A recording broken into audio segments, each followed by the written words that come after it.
श्रीगुरुभ्यो नमः। हरिः ओं। पूर्णमदः पूर्णमिदं पूर्णात् पूर्णमुदच्यते पूर्णस्य पूर्णमादाय पूर्णमेवावशिष्यते। ओम शांति शांति शांति। आज 26 तारीख है अप्रैल। सो गुरुजी कल प्रवचन में एक महात्मा का जो संयम के इंद्रिय संयम के बारे में बता रहे थे। इंद्रिय यहाँ जीभ जो है वो रसगुल्ला को देख के पानी निकालते आते हैं, जीभ में पानी आता है। लेकिन वो क्या करते थे, जीभ को दिखा के रसगुल्ला गंगा जी में डाल देते थे। तो इस तरह उन्होंने क्या किया, जीभ का कंट्रोल में लाया। इसी तरह यहाँ देखो, ये जीभ के जो है इसके अंदर यहाँ होठों का पर्दा है। होठ माने लिप्स, दांतों का दीवार लगी है, होठों का पर्दा है, उसके अंदर बंद है जीभ बेचारी। इस तरह सब रसगुल्ले दिखा कर गंगा जी में फेंकते जा रहे हैं। तो आखिरी बचा तो बोली ये तो दे दो। बोले ना, तो बहुत तंग करती है, इसलिए ये भी नहीं मिलेगा। इस तरह इंद्रियों के संयम में कठोरता बरतो, ढीले नहीं होना। ढीले हुए तो हमेशा ढीले होते जाएंगे। इसलिए इंद्रियों के बात के लिए सत्य व्रत होना चाहिए। ये तप है, ये तप है, वही खाने का नाम तप नहीं। इसलिए जीवन को युक्ति युक्त बनाओ। ये दूसरा तप का बात कर रहे हैं। युक्ति युक्त कैसे बनाया गया, श्रुति के अनुसार विचार करो। श्रुति का निर्णय क्या है, उसी का नाम वेदांत है। श्रुति का निर्णय कहते हैं उस तक पहुंचने के लिए, उस निर्णय तक पहुंचने के लिए युक्ति युक्त जीवन तप है। माने परमात्मा का विचार करते रहना चाहिए। जीवन को बल भी दो, इसमें इससे काम भी लो। तो इसलिए कहा सत्येन लभ्य तपसा ही एष आत्मा। सत्य तो हो गया पहला साधन। व्यवहार में सत्य से बर्ताव करो, सत्य को ही बोलो। और तपसा, तप का बात अभी कर रहे थे, हो गया। अभी सम्यक ज्ञानेन ब्रह्मचर्येण नित्यम, तीसरा हो गया सम्यक ज्ञान साधन। तो ज्ञान का बड़ा दोष है ये क्या है, संशय आता है। दूसरा दोष है भ्रम होता है। तीसरा दोष होता है विपरीत ज्ञान, उल्टा ज्ञान कर लेते हैं। ये संशय, भ्रम और विपरीत ज्ञान। संशय आता है और भ्रम होता है, ये याद रखना। संशय आता है तो भ्रम होता है, इसलिए ये सब दोष हैं।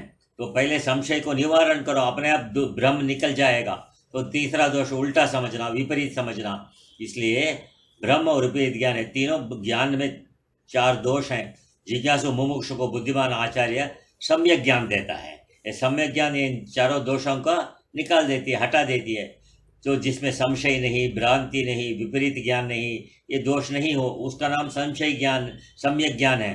तो ये सच्चिदानंद स्वरूप आत्मा है, माने अहम, ये आत्मा ही ब्रह्म है। इसके अलग, इसके सिवाय, इसके बिना दूसरा कोई ब्रह्म नहीं है। ब्रह्म ही सत्य है, ये सम्यक ज्ञान है। इस तरह तुम्हारे मन का स्थिति बन जाएगी। और चौथा साधन है ब्रह्मचर्येण नित्यम, ये इंद्रियों का संयम ही ब्रह्मचर्य है। मुमुक्षु इस प्रकार इन 4 साधनों के द्वारा प्रयत्न करें। एक दिन में ये नहीं होगा, धीरे धीरे ये सब होगा। कब होगा, अगर तुम साधनों का उपयोग किया तो। याद रखो, अंत शरीरे ज्योतिर्मय, ये तो है। तुम साधन नहीं किया तो ज्योति नहीं चला जाएगा। ज्योति तो है, लेकिन तुम्हारा उसका ज्ञान नहीं होगा। अंत शरीरे ज्योतिर्मया ही शुभ्र यम पश्यन्ति यतयः। देखा, यतयः माने जो प्रयत्न करने वाले। क्षीण दोषः माने जिसका चित्त शुद्धि हो गई है। चित्त शुद्धि होते रहेगी साधनों से।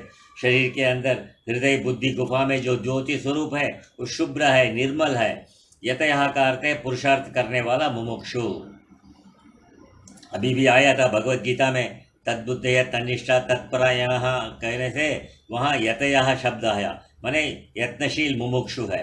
जैसे घर छोड़कर यत्न से यहाँ आया हो सत्संग में आने के लिए, प्रयत्न के बिना तो तुम सत्संग में नहीं आ सकते हो। जो तत्परता आना ही पुरुषार्थ है।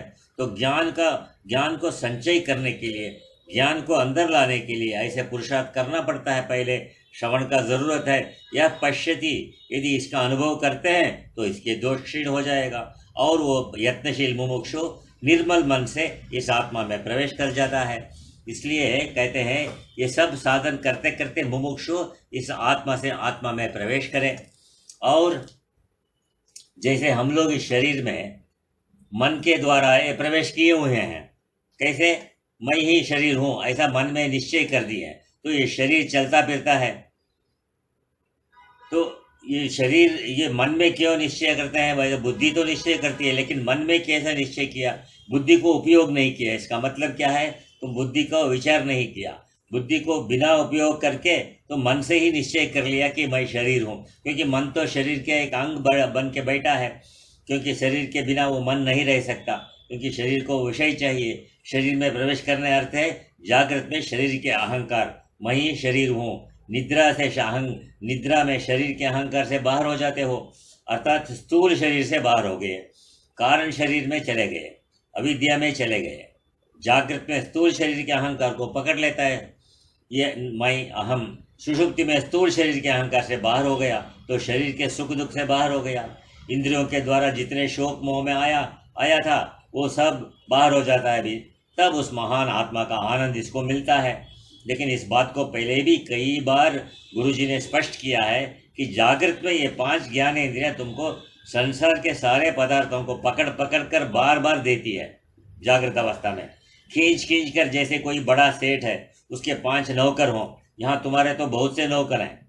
5 ज्ञानेंद्रियां, 5 कर्मेंद्रियां, 5 प्राण, मन, बुद्धि, ये 5 ज्ञानेंद्रियां तत्पर रहेगी, अपने अपने विषयों को पकड़ कर देती रहेगी, तो तुमको उस इंद्रियों का विषयों के तत्परता से आत्मा में तत्परता को लाना है।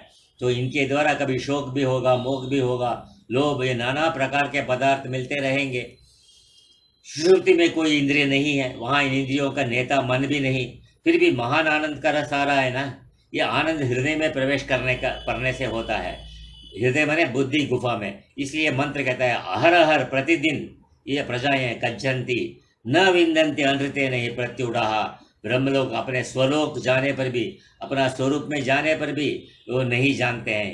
हृदय को ब्रह्मलोक कह रहे हैं, किंतु उस ब्रह्मलोक को नहीं जानती जहाँ जाकर ब्रह्म के महान आनंद को प्राप्त करते हैं, माने बिना कोई विषय के स्वरूप आनंद को प्राप्त करते हैं। इसलिए अनृतेन ही प्रत्युड़ा, ये सारी प्रजाएं सुषुप्ति में अज्ञान से बंदी हैं, माने अविद्या से आवृत हैं, इसलिए कुछ नहीं जानते।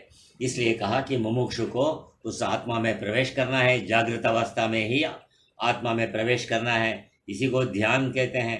देह अहंकार से ऊपर उठेगा तो हृदय में प्रवेश करेगा, तब आत्मा के समीप पहुंच जाएगा।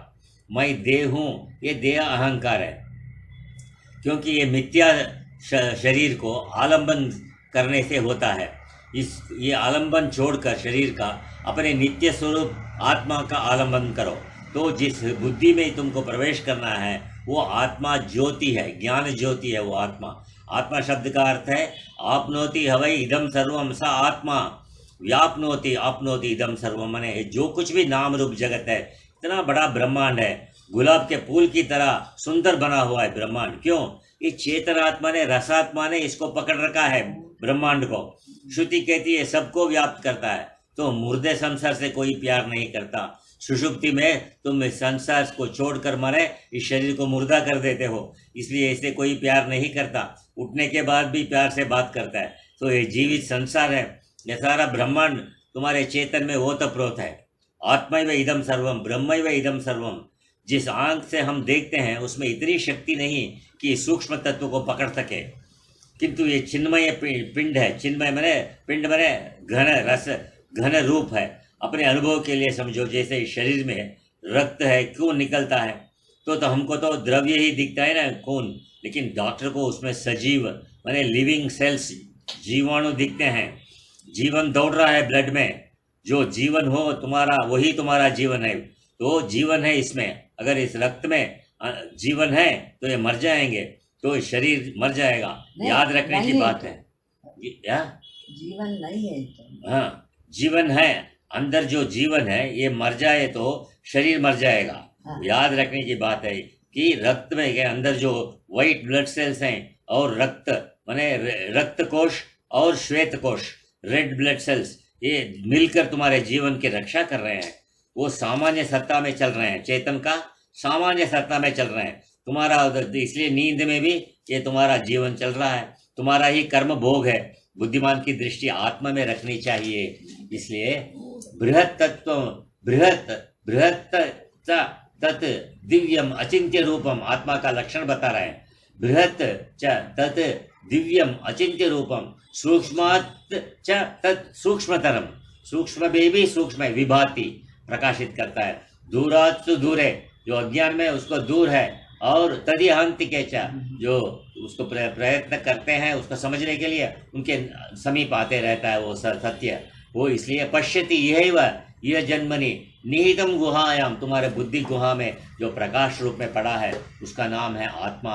मुंडक श्रुति का मंत्र कहता है, जैसा पहला मंत्र स्पष्ट करता है आपनोति हवा इदम सर्वम, तो आपनोति, तो यहाँ भी बृहच्च शब्द का अर्थ है व्यापक, दिव्यम शब्द का अर्थ है दिव्य, प्रकाश वाला ने प्रकाशशील, जितने मैंने स्वभाव है जिसका, जितने भी पदार्थ है सबको प्रकाश की जरूरत है। कहीं बिजली से प्रकाश करते हैं, कहीं सूर्य से प्रकाश करते हैं। अग्नि को, अग्नि किसके द्वारा बनाओगे? प्रकाश रूप अग्नि तो स्वयं अग्नि है, और जो अग्नि पहले से लकड़ी में है तो उसको जगाने के लिए जगाना पड़ेगा। इसी तरह तुम्हारे अंदर जो आत्मा है उसको ज्ञानाग्नि से जगाओ, तब वो तुम्हारा अज्ञान को जलाएगी। जिसको पवित्र होने के लिए दूसरे की अपेक्षा है। तुम्हारे शरीर को पवित्र करने के लिए चेतनात्मा चाहिए, लेकिन चेतनात्मा को प्रकट करने के लिए ज्ञानाग्नि चाहिए। आत्मा को प्रवृत्त होने के लिए शरीर की जरूरत नहीं है। आत्मा नहीं है तो भी कोई छुएगा नहीं शरीर को। ये आत्मा दिव्य है, ये अभी निकला नहीं, उससे पहले शरीर की शक्ल बदल जाती है। वो अभी जाने के लिए दरवाजे खोल रहा है, विष्णु पद में डाल देते हैं। इसलिए मंत्र आत्मा को दिव्य शब्द से कह रहा है, हे सौम्य, ये आत्मा दिव्य है, ज्ञान प्रकाश स्वरूप है। इसको दिव्य होने के लिए किसी दूसरे पदार्थ की आवश्यक नहीं। और आगे कल देखेंगे। ओम पूर्णमद पूर्णमिदं पूर्णात् पूर्णमुदच्यते पूर्णस्य पूर्णमादाय पूर्णमेवावशिष्यते। ओम शांति शांति शांति।